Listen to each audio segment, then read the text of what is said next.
Mes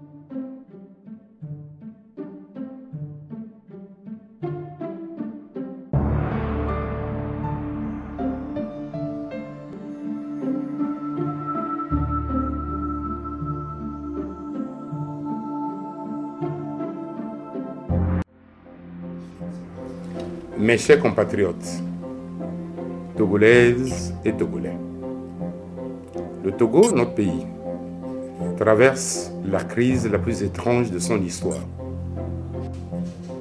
En analysant la situation des jeunes dans ce pays, nous avons le sentiment que la majorité est au chômage, que la grande majorité vivent avec le système D.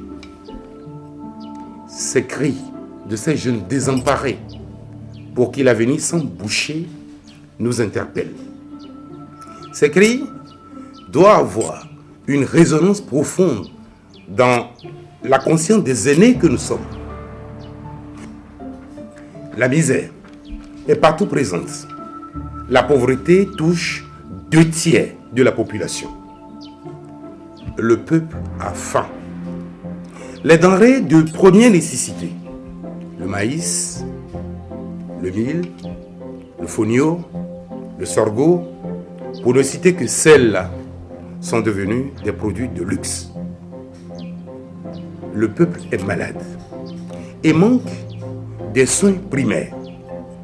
Les centres de santé sont vétustes et manquent cruellement du minimum nécessaire. Savez-vous qu'en 2000, il y avait un médecin pour 12 000 habitants. En 2005, on compte un médecin pour 36 500 habitants. Le domaine de l'éducation et de la formation se trouve dans un état de dégradation avancé. L'enseignement supérieur ne répond plus aux défis de monde en pleine mutation, technique, scientifique et technologique.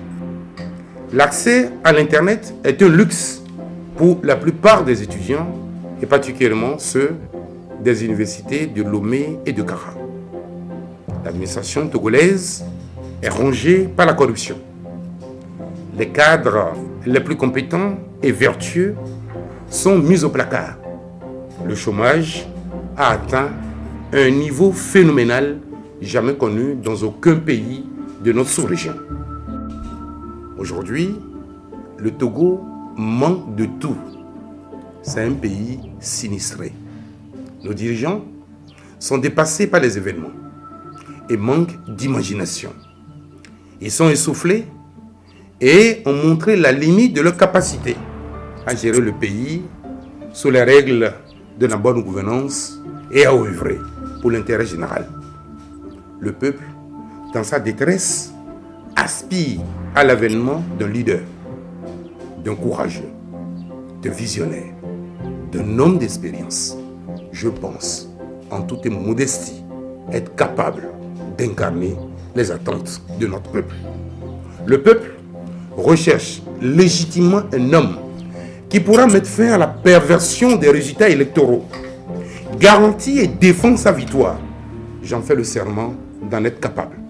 Le peuple cherche en outre l'homme qui peut lui montrer le chemin de la grandeur et de la prospérité de notre pays. J'en suis en mesure de le lui assurer. C'est pour redresser le pays et le remettre en ordre de bataille pour la conquête de sa liberté, de son bonheur, que j'ai accepté de répondre favorablement à la proposition de milliers d'hommes et de femmes rassemblés sous la bannière de l'Organisation pour bâtir dans l'Union un Togo solidaire au but. Je serai le candidat de tout le peuple togolais, le candidat de tous qui cherchent le changement pacifique dans ce pays en 2010. C'est un devoir patriotique devant lequel je ne puis me dérober. Les cloches de la libération sonnent déjà. Ce jour sera un jour de gloire pour le Togo, pour toutes les Togolaises et pour tous les Togolais. Je prends solennellement l'engagement de relever le défi avec vous pour redonner à notre pays la grandeur, la fierté et la dignité qu'il a perdues. Dieu nous y aidera. Dieu vous bénisse. Dieu bénisse le Togo. Ensemble, allons tous droit au but. Vive au but. Vive le Togo libre, indépendant et prospère.